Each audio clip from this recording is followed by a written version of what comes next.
Welcome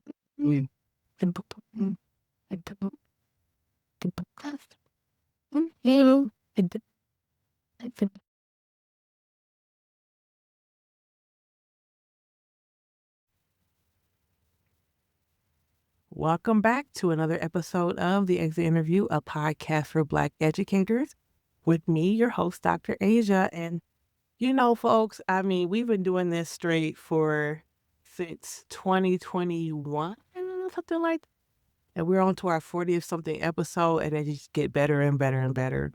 And today I'm super excited for our next guest, Dr. Adrienne Smith. We had a chance to talk before the episode, been all over the place. When we talk about teaching in Alaska as a Black woman, hold on to your pants, folks, because this is going to be a really good one. Dr. Smith, thank you so much for coming on our show. Thank you so much for having me. I greatly appreciate it. Yeah, of course. So, like I already told them, you've been all over the place, and so we'll start off with share with us your story, your educational story. How did you decide that teaching, the field of education in general, was something that you wanted to do? How did it all start? So it actually started when I was extremely young. I was in third grade and I used to daydream. I would go inside my head and be like, if this was my classroom, I would have it this way and I would go about teaching us this way. But as you get older and you become a teen, your dreams sometimes go away, especially if you don't have the right people in place to filter it to help you, develop those dreams. So I just let it go off the back of my head because I was thinking, I'm never going to go to college. College isn't a place for a person like me. And when I say a person like me, a Black person who comes from a low socioeconomic community and who just can't afford college. And I've never seen anyone in my family go to college. And because I grew up on my mom's side and no one I knew went to college. So that wasn't a place that I was going to go. So fast forward to becoming in my early 20s, late teens, early 20s, I was working at fast food restaurants and I was just like, again, daydreaming, as I always do, saying, you know what? Oh, I just want something more. But then Facebook became so prevalent at that time. I would see my white counterparts, they would be posting pictures of themselves at college, having a great time. But I would again go back to daydreaming. And I was hanging out with my dad one day and we were at his next door neighbor's house. And she was saying how there's a position as a substitute teacher at a Head Start. She said, you should go apply. So the next day I went and applied. And I got hired to be a substitute teacher, where I drove all over the Tri-City area of Virginia, being a substitute teacher at a local Head Start. And one particular Head Start was a night school Head Start. And I was a substitute teacher there every Tuesday. And I really just enjoyed what I was doing. And like I said, Facebook was so prevalent at that time that an old friend back from high school has sent me a message. And he was like, what are you doing these days? And I'm like, nothing, just hanging out. What are you doing? He's like, I'm only at college. Oh, hi. Way to throw it in my face, whatever. He didn't know, but and he was saying how much he didn't like the college experience. So I was like, let me Google, when people tell me they don't like something, well, let me do my research based off of what it is. So I researched the college he was at and I applied and I got in. And when I got in, I was like, I want to be a counselor. I went to school. I went to do a, what is it called? When you tour the college. And I wanted to be a counselor, but the advisor there was like, in order to be a counselor, you have to be a teacher first. And I was like, that used to be a thought. And I enjoy working as a substitute teacher, so I'll go to school to be a teacher. And I loved it. I loved everything that I was doing. So I enrolled in the pre-K through 6th grade elementary program at when I was there. And that summer, I did not want to go back home just because, the life experience at home was ever, and I don't want to. I don't want, that's not me. I don't want to do that. So I applied to be a camp counselor at called Camp Easter Seals UCP in Virginia, and they accept everyone who has a disability, cognitive, physical, emotional, whatever that looks like. They accept people who have disability. And it was a residential camp where they will come and just get away from their norm and just have a great time.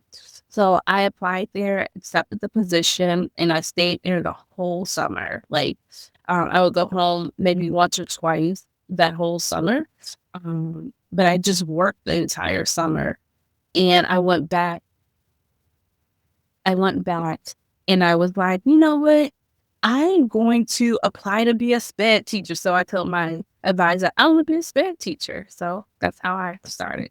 Okay, this is making a lot of sense.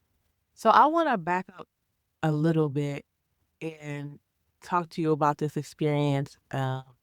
You working in fast food and then working at a nighttime childcare center, which we talked about, you and I, a while back, about this like second shift childcare Mhm. center, and you that experience that you love that, and I had not heard of it, but it makes so much sense.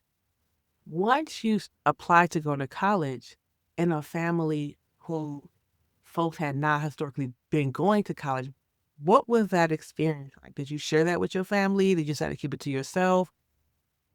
People celebrated you? Did you feel like you got some hate for that? What was that like? Ooh, that was an interesting time. I I kept it to myself in a sense.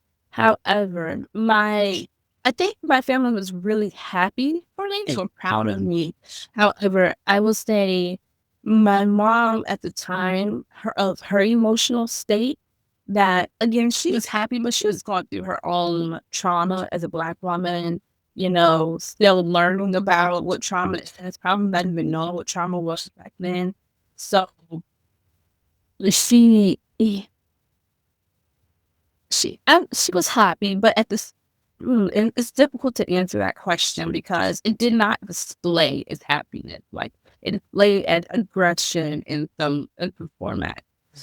But my uncle, he dropped me off at college the first day because my mom couldn't. She had to work, and my mom was mad at me because I decided to hang out at a party all night before my uncle would take me to college, and I was super tired. But he was happy, and he was explaining to me how he went away for a semester, but he was really sad, missing home. He missed his mom, so he went back home and never did anything. So he was like, "You have to finish this out," and I'm like, "Okay, I will." But that whole time, I changed my whole lifestyle just at party literally from like 8 o'clock to 3 in the morning and came home, packed everything in my mom's car. She took me to my uncle's house. My uncle and his girlfriend dropped me off at college. Like they drove me all the way there and dropped me off. And that was it. All right. Yeah, So I love my that. yeah, they were happy, but at the same time it just didn't really show. But I think my dad's side, again, they were happy, but it just was like, well, this ain't the college thing we wanted you to go to. Like, who ever heard of this type of, so yeah. Yeah, never good enough kind of situation. Yep. Never Yeah. get enough. Yeah, I love to ask that question because I think that folks in our audience need to understand that everyone is not necessarily bringing out the welcome wagon and balloons or pop, all the things when we make the decision to couple things. One, go to college if that's not been the historical context of our families, but also to go away from the Hmm. family, right? Hmm. To Hmm. drive hours, even an hour when everyone usually is on the same block or the same neighborhood. And it's like you're trying to do something different. And I'm, again, not trying to paint your family as trying to be against you, but I just think it's really important that we talk about that particular piece of folks are making these decisions to be the first or the only, or it's been a while since someone's gone, and they may not always get all of the support that they want, at least not in the very beginning. So thank you for Hmm. sharing that. Yes, So now definitely. back to what you were talking about, special education. You went into special education, continue. I cut you off totally. No, it's okay. So yeah, I went into special education. I came back from the summer break, went into special education, and was really just enjoying everything that I learned. However, I feel like my story had a lot of ups and downs and how I overcame tons of different hurdles. And like college at the time was going through an accreditation. So, and I'm like, in the back of my head, I'm like, man, I didn't came this far. And y'all about to lose your accreditation. Like, this can't be the story of my life. You feel me? Yeah. And so I ended up transferring. My mom didn't want me to transfer, but my dad's side was like, well, that ain't a good college anyway. So I ended up listening to them, transferring to a predominantly white college in the community that I grew up in. Horrible decision, horrible experience, hated everything about it. And my mom was like, I told you should have listened to me, and all this other stuff. So I played tennis at that college. And as soon as the semester was over, I emailed the advisor who was like, you should do this. I was like, can I come back? And then I ended up going back there. And it was amazing. Just really great experience for me because it was a historically Black college. They they had a single parent program where people brought their kids to school. And they had a dorm room for the kids, and they shared apartments with other single mothers. Then they had I don't know if it was called like a prison reform program, but like people would, or jail reform, like people would be on probation, but the college offered an opportunity for Black people to like get a good education. And then they accepted low GPA. So I was just like, they catered to people, I mean, different backgrounds who would have never thrived elsewhere, right? So I was thriving, but then the school lost their accreditation. Heartbroken. I was away at camp again the following year, and I was just so sad because I was like, oh no, I'm going to in life. I don't want to go back to where I was at. So then all of my friends, we were like, we're moving to North Carolina. So I ended up moving to Shaw. I ended up moving to Raleigh, North Carolina to go to Shaw University. But then in October, so I enrolled, and they were like, yeah, you're going to have to kind of start all over in a set because your credits won't transfer. Heartbroken situation. Another heartbroken situation. Yeah. So then we got word that the college opened back, like they were on an appeal process for their accreditation. And that was my last year there. Like I was about to graduate. So they opened back that October, and they were like, if you were a senior going into a senior year, come back. So my friend and I, well, my friend, she was already in that area because she was visiting one of her men friends. And I was at college. I was in North Carolina working because I was like, I got to pay for it. I got to figure out a way to pay for this. But I ended up quitting that job on the spot, packing up everything, her stuff, my stuff. My boyfriend, now husband, came and got me, took everything there. I got an apartment the same day and just moved everything into the apartment. And I graduated the following year.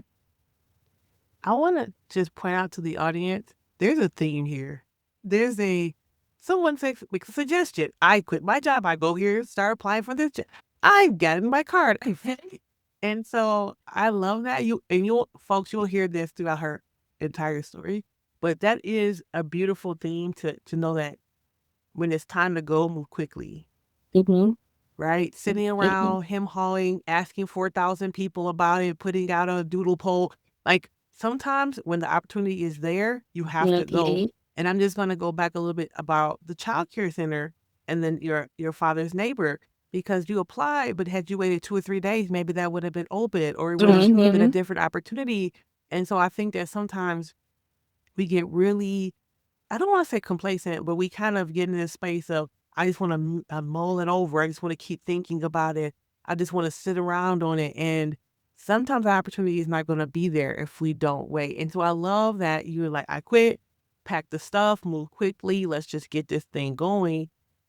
Because that has to be the case sometimes. Maybe not all the Mhm. time, but there's opportunities in our life that only come at a certain time, and we Mhm. have to move quickly. So I love that. So all right, so you're finishing up your senior year. Yeah. Again, I cut you off, so go ahead. It's okay. We're good. So I finished up my senior year at it's called St. Paul's College. It was in Lawrenceville, Virginia. Um, if I had $1 million, I would open that college up and just give everybody the exact same experience that I had and that other people had. Um, so yeah, and so I was finishing up my senior year, and everybody was talking about, well, what you gonna do? What are you gonna do? Here's a job, apply here. And I was like, that's not me. And my boyfriend now husband, we both was just like, that's not me. That's not us. We worked so hard for this period. We just need a break. We needed a break. We needed a break from the people, like our family. We needed a break from that community that we were in. We were just ready to explore life. So my college advisor was like, just off the whim. She was like, here's a piece of paper and they're accepting jobs. They're looking for teachers in Alaska. Here you go. And I was like, okay, in the back of my head, not thinking nothing of it. Do y'all Not hear this thinking, theme? Do y'all hear this theme? Okay. not thinking anything of it. Because I was, I'm not going to Alaska, right? Like, never mind, I thought of that. So graduate from college, my boyfriend, well, I'm gonna say husband, he was working at a fast food job and everybody left the town. This is a one stoplight town. And I was done. I was like, no, I don't want to be here no more. And he was like, well, I don't want to be here. And I'm like, well, that's your choice, but I don't want to be here. And then I couldn't get a job there either. Thankfully, thank you God that I didn't get a job there. And we were in my hometown visiting my family, and we just couldn't sleep. So we were at like a Walmart parking lot at 2 o'clock in the morning. Like, what are we gonna do? And that conversation. And I was like, I want to go to Atlanta, Georgia. And he was like, family there. I don't want to be there. And I'm like, okay. And he was like, I want to go to Alaska. And I was like, anyways, weird. Like, who goes to Alaska? So then he was like, we both were like, let's flip a quarter. Whatever the quarter says, we're going to go. So got the quarter, Atlanta hit Tails, Alaska. It was Tails, Alaska. So the next day, I started applying to jobs. The following day, jobs start calling me. I took a job, start selling everything in my apartment, getting rid of the following day, got rid of everything in my apartment. We came up with a day of when we were going to leave and say goodbye and move out. And that was sometime in August. So we packed as much as we could in the car, drove all the way to Bellingham, Washington, caught a ferry, a 3-day ferry where we camped out. We put our tent and our 2 dogs and camped out on the ferry for 3 days on a boat and ended up in Ketchikan, Alaska for 4 years. Yeah, things. And that's I how I would, paused. yeah, yeah. I'm sure there's so many people listening to this like, oh my God, can never do that. Can never, but you could if you wanted to, right? Yeah, yeah, yeah. I love that, you had your boyfriend, now husband, there to support and like, let's flip a coin, let's do the thing, and have someone to sit in the Walmart parking lot with you to have that conversation, because I think many folks make those decisions on their own. Mm-hmm. Or they've made that decision with someone else who's just not encouraging. And so I love that you have someone, and still do, who's like, let's figure this out. Let's not have fear, because it wasn't a let's stay here conversation. It was a some other place or some other place versus Mm-hmm. staying here and just trying to keep figuring it out. And I love that you also said, thank God to find a job in Mm-hmm. that place. I'm from originally from Detroit. And when I was graduating from college with my undergraduate degree in elementary education, Detroit Public Schools was closing 20, 30 schools. And I was thinking, well, Mm-hmm. how in the world am I going to find a job if all the teachers that were displaced who had jobs have to find one? And then Mm-hmm. all us new teachers have to find one with, I would say, one of the most powerful teachers unions I knew of at the time. So my husband boyfriend at the time. My husband was like, let's go to Colorado, right? And I'm like, oh, okay. And we did the same thing. We had actually had a little Penske moving van or moving truck. Mm. We had a 1994 Geo Prism. We hooked the Geo Prism up to the back end of the truck. Right. And we drove across country. We took that. It took us about 24 hours because, it just takes time. And our house plants, and we had a snowstorm in the middle of Iowa. And I think it was May, and we hit a snowstorm bad. All my plants died in the car, right? But we made that trek, and I don't regret it. I don't regret a single moment. I was afraid, but I had someone with me who was supporting. And looking back on it, and maybe you thought this too now, but looking back on it, I'm like, oh my gosh, that was wild. It was wild. Yeah, but those type of decisions you make then make the next one much easier because you slip on a ferry in a tent with 2 dogs. Like, I could do anything at that point. But yeah, so you get to Alaska and you said you were there for 4 years. Tell us what you did there, special education. Where you had other positions in education while you were there. What were some of the things that you did? So the journey in Alaska was a life experience. It definitely was a journey. It was a learning experience, but nonetheless, I enjoyed each and every moment of it. So I initially took a job as a special education teacher. And when I took the job, I was still going through certification, like taking tests. Like I had took tests in Virginia for Virginia tests and did well in the Virginia test. But the scores didn't transfer over to Alaska. So again, here's another one of my stories of like life just keeps going like this up and down, and I'm overcoming the hurdle. So they were like, in order for you to be a SPED teacher, you have to pass your practice test. But we're gonna allow you to be a SPED teacher. So I was a SPED teacher all the way to like December or something, because I was struggling to pass the practice exam in Alaska. I took it like 3-4 times, different locations, studied. I was just struggling to pass that practice exam. Broken. And so they were like, well, we have to have a certified person to be a SPED teacher. It's very different than it is here. So they were like, can you be a paraprofessional? Swallowed my pride and was like, I'll be a paraprofessional. So I finished the school year out at a charter school, an amazing school, amazing. If my daughter lived there, she would go there. But I finished the school year out at that charter school as a paraprofessional. And I left the school system and became I worked at like a community organization where they focused on like individuals with disabilities, children, mental health, recognizing disabilities in children from birth to like 3 years old.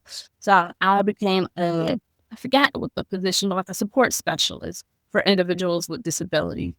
While doing that, let me go back a little bit. Prior to leaving the charter school, I was inspired by the behavioral health system there. Then I was like, oh, I want to do counseling, because that goes back to my dream before going into teaching. I was like, oh, I want to do counseling.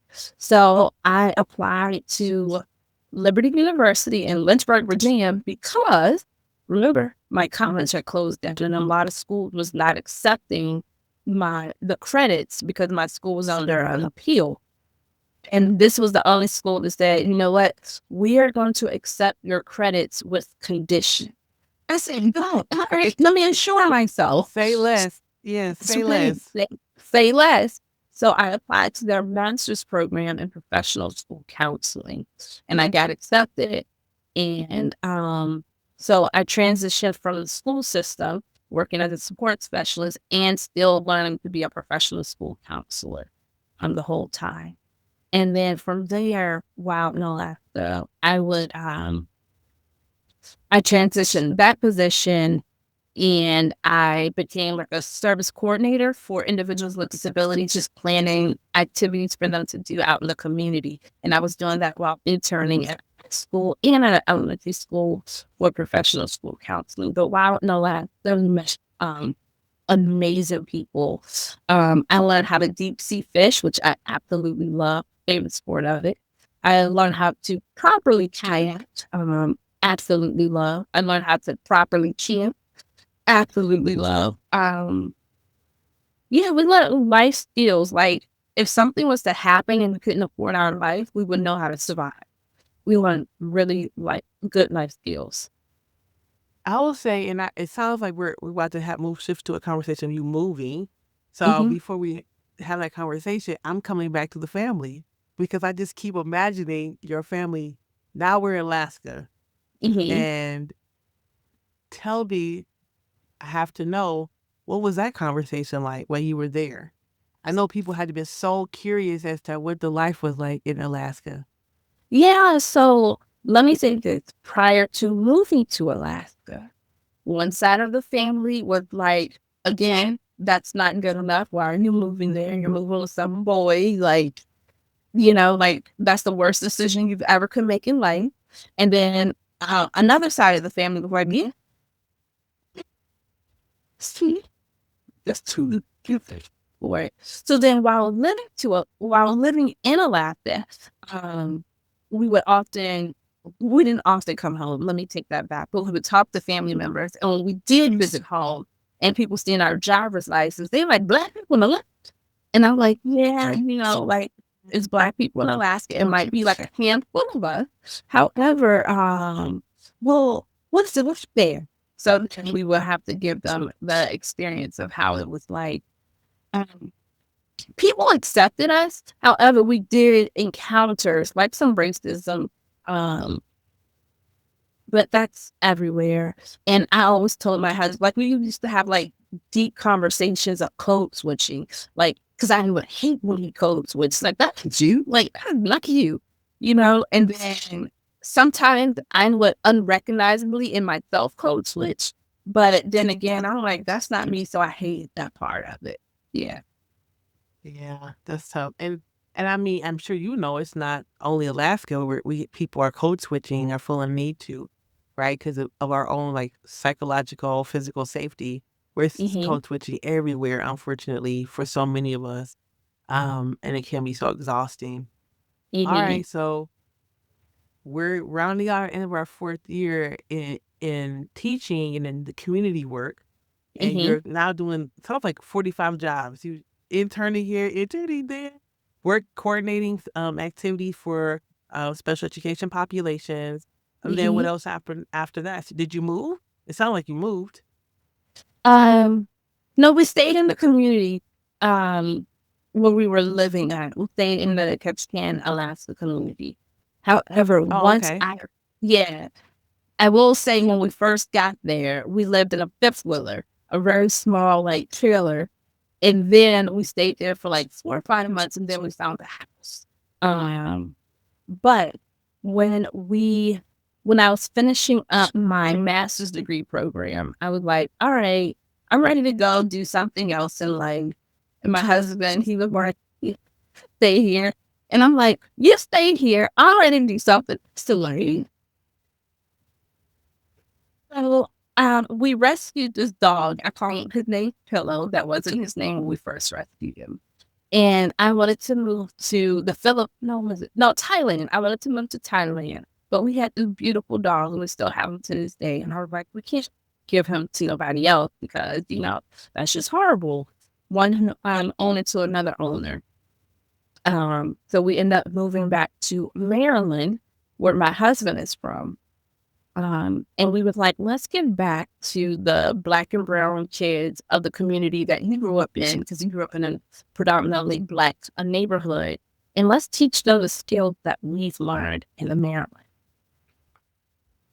That's what transitioned there. So then I accepted a job as a special education teacher. Really didn't want to be a SPED teacher in Maryland. I wanted to be a school counselor, but it was hard to find a position as a school counselor at that time. So I was a special education teacher in Maryland for 1 year. And I left that job because I was like, this isn't for me. And I end up taking a position as a professional school counselor. That was like an hour and a half drive from where I lived at, thinking we were going to move there, but we never did. But I was driving back and forth every day. So I would be on the road for 3 hours a day at that school. And I enjoyed the school. However, I was like, hey, I'm not going to do this job because it's very taxing. I don't have a social life. It was just a lot. I'm on the road. I'm at work. I'm on the road at work.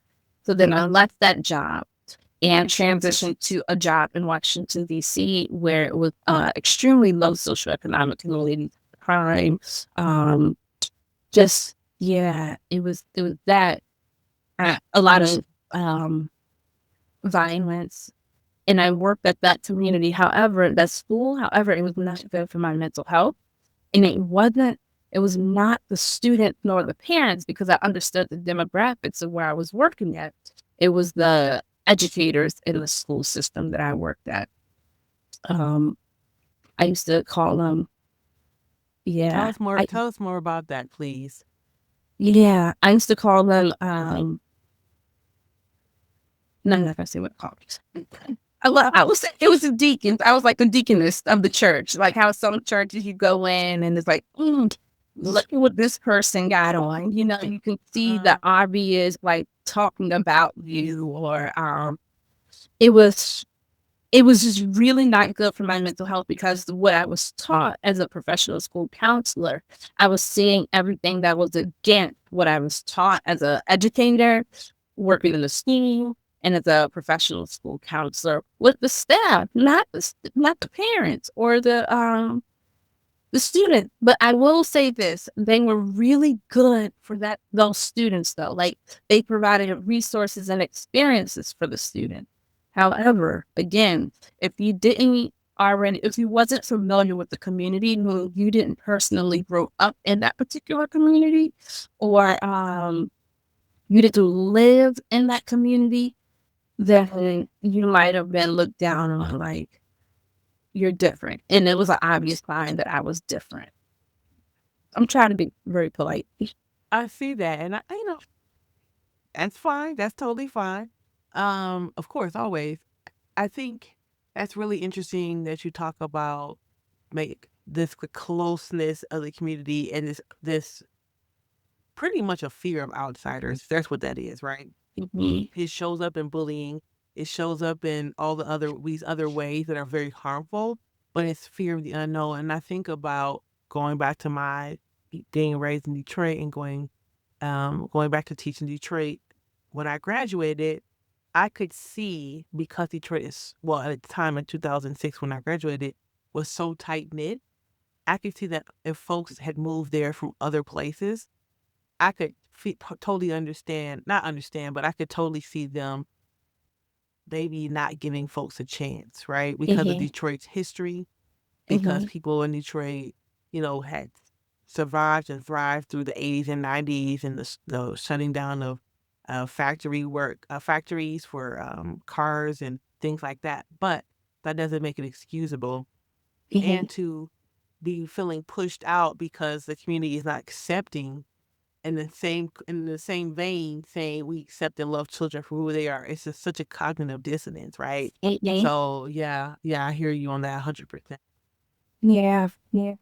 That's when COVID happened, and certainly enough, I hate that I'm going to say this, but COVID was a blessing for me because school closed down and we went virtual, and I was able to just focus solely on my mental health. I was still doing the work virtually at that school. However, it was a blessing because I didn't have to encounter those people on a regular. I didn't have to feel bad about myself or the strategies or just hear how I wasn't, quote unquote, what these parents or kids needed. They needed something rougher, and I wasn't like um, going to give them that tough love. Um, so COVID was a blessing for me in that aspect, and I quickly, once COVID was over, I not over. Let me take that back. I, yeah, I so I had to quickly start applying elsewhere. And I went back to the school system that I took the initial position as a special education teacher at, but I was now a professional school counselor in that school system. I had to leave where I was at. Yeah. I feel like so many folks were so glad, specifically Black folks, that COVID happened for the reason you're talking about, which Mm-hmm. is this time away from these toxic work cultures, right? There were so many of us who were just so happy to not have to face. I don't want to assume that your community, you're talking about white folks in this setting, but we were talking about so many folk who just did not want to be in the space of dealing with white supremacy culture in schools and Mm-hmm. people telling you how to teach and come and asking you all types of questions and trying to demean you in so many ways. I felt like there were so many folks that were like, I'm just so glad to not have to, even if it's for 2 weeks or 3 weeks or several months, not have to be in a school space again, not because of the students, not because of the families, but because of the colleagues, the Mm-hmm. administrators that made it really impossible to really thrive in teaching the way that they really wanted to. Yeah.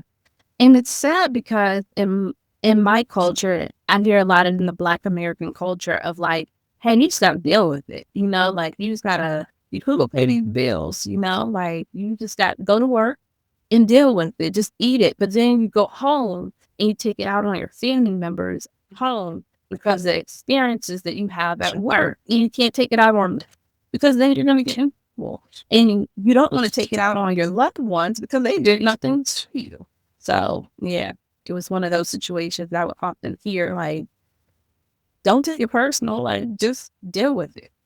Yeah, that pushing down, and again, we haven't even talked about the race of the folks you're talking about, but we Mm-hmm. talk about. I often, when I'm out in community at conferences speaking, I talk about the crossover and spillover of racial battle fatigue from the workplace to our Mm-hmm. homes, right? Mm-hmm. And like you said, we can't just like leave it at work because people say they do, but they really don't.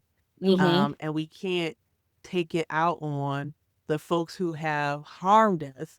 So we end Mm-hmm. up pushing it down and slowly eating ourselves away, or our family members, our community members experience that, whether that be not wanting to hang out as much as you used to, whether Mm-hmm. that be drinking more, crying in our cars, all kinds of hives and heart issues and things like that. And it's just so, so common. And I know this is a statement that I have no proof of, but I feel very strongly that COVID, in some ways, for some Black educators, saved their life. You And I know, I mean that, like, know. truly saved them from Yeah, ending definitely. their life or having a heart attack and ending their life ending, like all these ways. And then probably save some marriages too, Yeah. right? And save some Mm-hmm. relationships because people had a chance for just that small moment to pause and do some healing work, Mm-hmm. right? Mm-hmm. Which probably, like I said, strengthen relationships, made people, especially if their spouse, their partner, their family members are at home with them, help them to strengthen those relationships they didn't necessarily nurture because they were in a Yeah. toxic environment where they didn't want to talk about it and be with their families as much as they used to be. Yeah. I definitely agree. And full transparency. This was a Black community that I was working in. Yeah. But full transparency, I was, which leads into the work that I now do. For many years as a youth, I was a self-harmer. And I haven't self-harmed in many, many, many years. But I will say, working in that environment, again, it was impacting my mental health that I had to relapse. And most people be like, a relapse. Well, it's true, like self-harm is like a relapse. So I had a relapse for a split second. And it was mainly because I felt like I wasn't being heard and accepted on, and I was taking what I was experiencing at work and I was taking it home and I felt like nobody was hearing me. And most people who self-harm, sometimes it's like that emotional pain because you're experiencing the emotional pain from work, right? But it's also the feeling of and not being heard. My words are not being heard. You're not hearing me.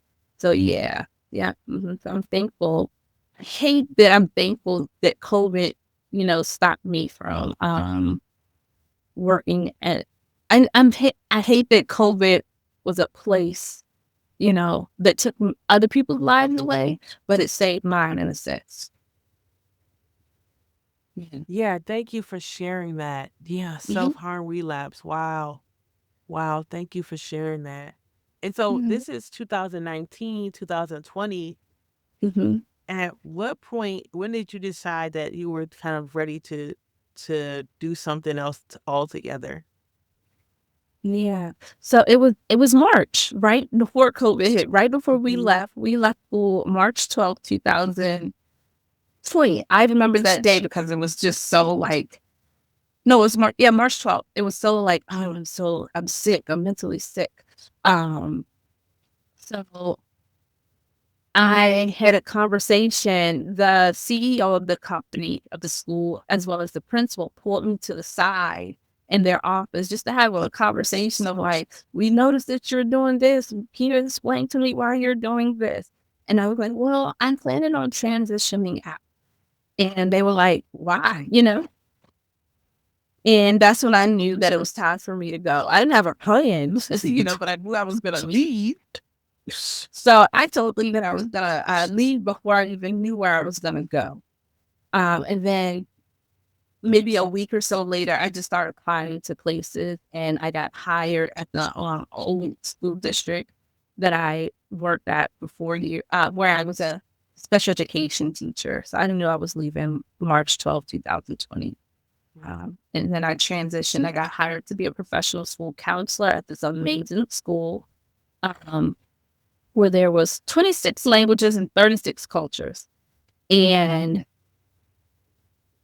I thrived in that environment. I was thriving so well that I was able to start new programs in that school. I was able to just do the work that I was taught to do it, but I was also being rewarded and praised for the type of work that I was doing that I brought to the school. However, the principal at that school, she never came to work. But I will often hear how colleagues was fearful of this principal. I didn't know the principal. Even though she hired me, we had a few encounters of like, oh, I don't even know what I'm looking for. I'm like, okay, let me make it happen. But she never came to work. So the assistant principal was always taking place to place for her role as a principal, and I was rooting for the assistant principal to become the principal, the head principal the following year because, again, that principal never came to work, and that was new experience for me. So I was rooting for the assistant principal who was, a person who wasn't a person of color. And she was appreciative that I was rooting for. But the Hold following on, year, y'all. Hold on. Dr. Smith just put her hand up and rubbed the palm of her hand. do you like that? We say white people on this podcast. Okay. Please do see it. Tell folks and rub that palm, and if you know, you know what that means. But so the assistant principal was the color of most people's palms. We got that. Continue. Yes. Go ahead. So she was a person who wasn't a person of color, but I was rooting for her. Like I thought she did a great job. But the following year that she became principal, I became super sick. That year, I was out of work for like 3 weeks, and I was on like medications, because I was just sick. And the medication that I was on, I was like a prednisone or something like that. I forgot to call out of work one day. I forgot to put it in the system one day that I called out of work, but they knew I was going to be out because I was still sick. Had doctor's notes. I emailed the doctor's notes and everything. And she wrote me up. I'm like, wait, what? So I went to work the next day, sick as a dog, sick as a dog. And I was like, I need to have a conversation with you. And pretty much, I went to her office that morning, was like, why did I get written up? And she was very short with me. So in the back of my head, I was like, okay, I need to plan an exit. Yeah, because this isn't it. I'm rooting for you, but at the same time, like, I feel like you just kind of like bit my face.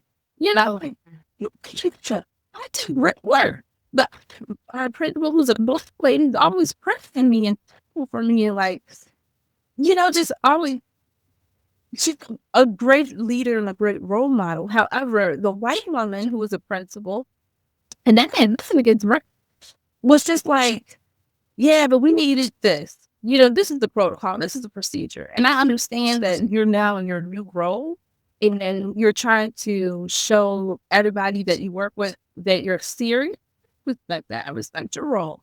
However, like, could have been a conversation. You wrote me up. You actually had to take time to write this out.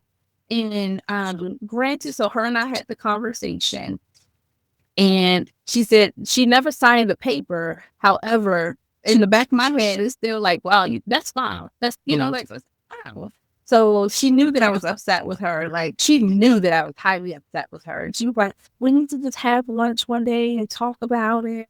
So we end up having lunch, and she's I feel like you're very short with me, because at that time I was being short with her. Like, all right, I'm hope this is a professional conversation.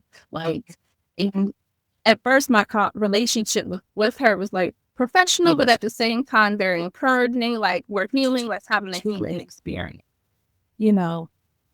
Um, but at that time I was like, hey, can you write me a recommendation letter? And I did that because I wanted her to know, oh, I'm out. Like, you don't mistreat people that way. And so they never wrote me the recommendation letter, and that's okay, because what she doesn't realize is she taught me a skill. She asked me, can I train teachers on strategies of, how to work with students on behavior after school? Sure. And she said that we'll pay you. Of course, they did pay me. But I also did the research. I said, okay, well, let me do to myself. I didn't say this out loud to her. Let me do research on what if I was to open my own company up and teach teachers or educators on strategies, and they pay me and I certified them. So the following year, because at that time I was the mental health department chair, but the following year I said, I don't want to do that anymore either. Like, I was planning my exit strategy, leading into the year that we're in now. And then I became pregnant with a beautiful baby girl. And I knew that I wasn't going to come back from maternity leave. I didn't tell them this, but I knew that I wasn't coming back. And prior to becoming pregnant, I was planning my business. Like, I was writing the business out. I was doing trial and error runs of what that would look like. And it was doing very well. And became pregnant 2024, 2023, 24. Had my daughter in February, went on maternity leave January 27th, and never returned back. And it just kind of started with my business. Yeah, we're going to talk about your business in a second, Yeah. but I want to pause because this story, there's so many layers, there's so many pieces, and I Yeah. love it. And I think that our audience really needs to sit and think about, we're talking about working in fast food. Mm-hmm. We're starting our story off, and there's much story before that, but we're talking Mm-hmm. about the fast food and tents in Alaska and this and flipping coins and showing up and showing up and showing up, right? Mm-hmm. Mm-hmm. And you said there were challenges and ups and downs. And I think that maybe that's one of the reasons why so many of us stay in places where we're not treated well, because Mm-hmm. we're afraid of the ups and downs, but we're experiencing them anyway. You're We're just experiencing anything. experiencing them in classroom 4B down the third hallway, Yeah. right? Um, Mm-hmm. and, and so I think it's important to pause and recognize, because people, I feel like in education, with so many of us, or some, I'm no longer a teacher, but when I was teaching, so many pleasers, so many people Mm-hmm. who just wanted to do the right thing, or not even just the right thing, just follow the rules, right or wrong, no matter Mm-hmm. what, because that's what the rules say. And Mm-hmm. so it becomes a place for creatives being pushed out. People who Mm-hmm. ask questions, people who show up, people who choose to be brave are pushed out, or their spirit is stumped out of them, right? Yeah. Yeah. Um, so I love that. And I'll ask a question, seeing how you work with Black folks who've caused harm, white folks who've caused harm, all the things that have happened, right? What do you think are some ways that schools, school districts, unions, communities, what can they do to keep Black educators teaching, or being school counselors or being administrators or being peer professionals? What can they do to keep us, if you have any suggestions, within the school spaces, within education? I think it's very important that we provide, you know, how like every year, Dr. Raquel Martin said this, and I'm going to quote her. Every year, um, during February, we provide cultural competency trainings, right? And she did a great TED talk on how it's important that not only do we provide culturally competence in February, but we need to provide that every month, not just in February, but we need to provide it more than once a year. Also, we need to higher ups need to listen to Black and brown voices. We need to listen to our experiences, take into account how we're feeling, take into account our experiences, and also take into account that we're professional and we have degrees, you know, that we are really qualified, extremely qualified for the role, for our the role that we play, you know? We didn't just go to school to twiddle our thumbs. We went to school to learn how to help and support. So here are our experiences, our voices, as well as our professionalism, and take into account and take those strategies that we are telling you, please try this route, try this method. It works. Because what I've learned, and I don't know if other people have had this experience, a lot of people who are not, a lot of white people will come to Black educators and say, I'm struggling in this. How are you able to do this? That's why it's important for them to hear Black educators' voices.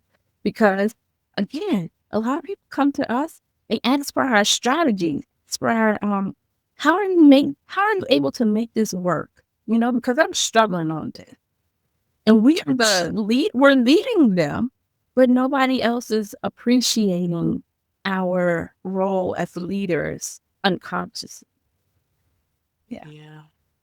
Mhm. And notice that Dr. Smith did not talk about Black people starting another book club and Black people doing things for free. I think that's really important because what Mhm. people may hear is like, oh, when we get back to school in the fall, that Black educator is doing great work. I'm going to put them in charge of blah, with Mhm. no extra time for planning, with no extra compensation, nothing taken off the plate. And that's not an Mhm. honor.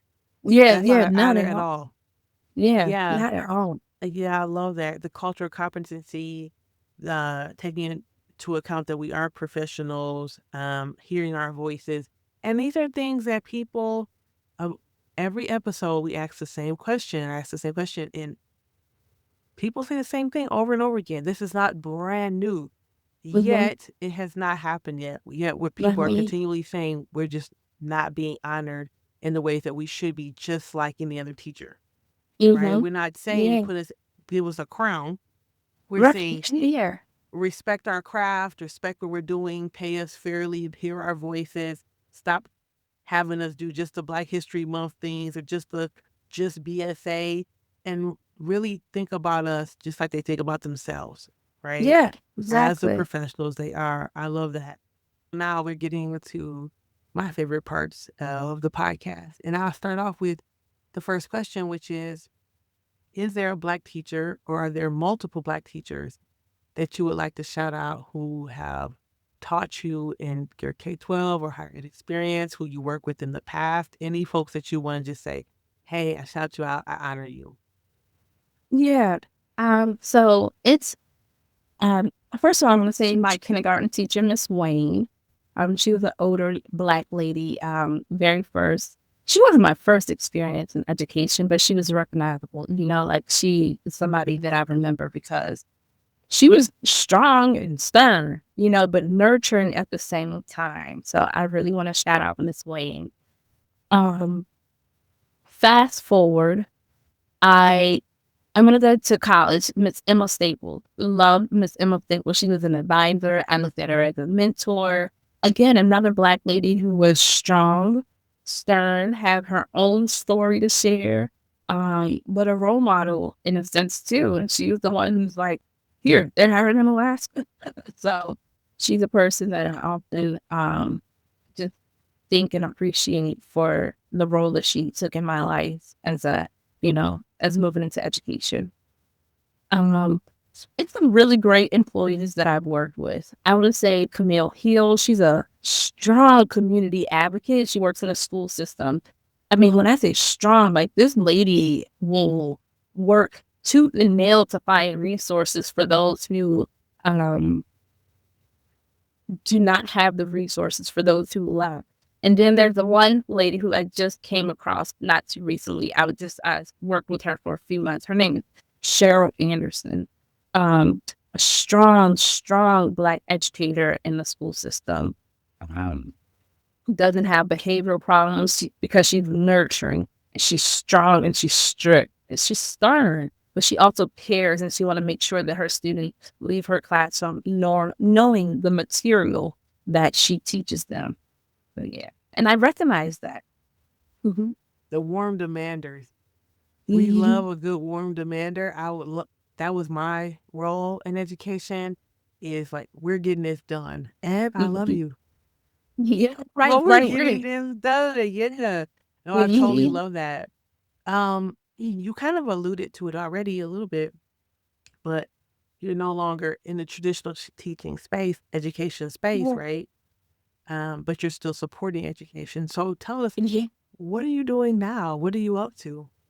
Yeah. So I own Adrienne's educational consulting firm, where I research trauma informed practices, so anything that I do is a life experience that I've had, right? And I used to question myself, like, why did I go through this? And why is this the reason for that? So I research my life experiences and I make them into courses. So I write courses, I send them off to the State Department, and I have those courses credited as credit so teachers can take those courses that can go towards their certification or their relicensure.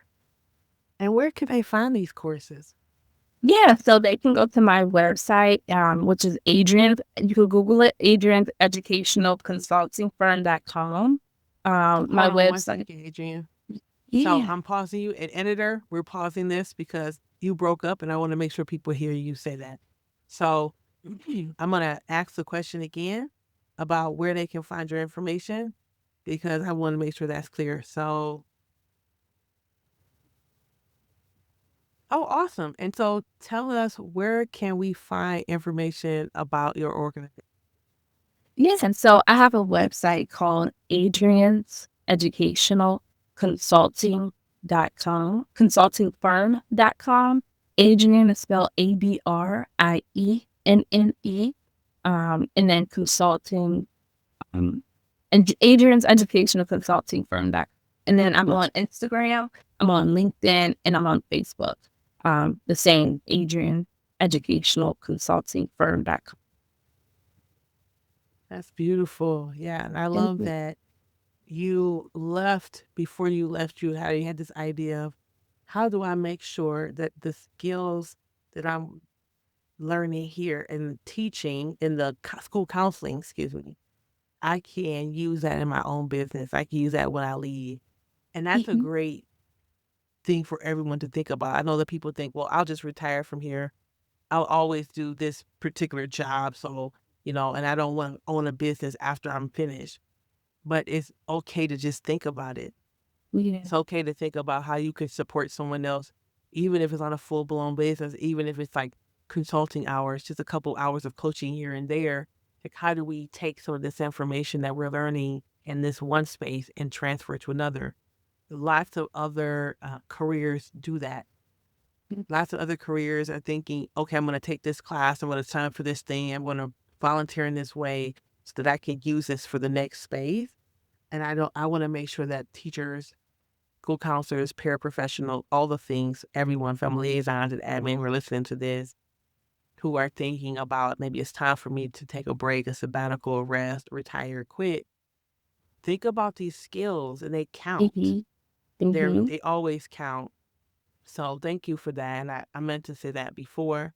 I think our last question is my favorite question. What's been bringing you joy these days? Oh, what's been bringing my family? Honestly, my daughter, my husband, um, just spending time with them, our dogs, visiting my mom and my sister, my in-laws. Yeah. Family have really been bringing me joy. My friend. Oh, let me not forget about them. My friends, they make sure that I'm lifted in spirit. So yeah. Yeah, I love that. There's always room for joy, right? We Even talk about these challenging experiences. We talk about racism here on the podcast, racial battle fatigue and harm. And, there's always going to have to be room for joy. We have to yeah, find that. definitely. So thank you. All right, folks. You heard Dr. Smith, Adrienne's educational consulting firm.com. If you want to reach out and find out about the courses that she's offering to folks. In the meantime, we will talk to you all later. Thank you and have a great day. Peace. Thank you.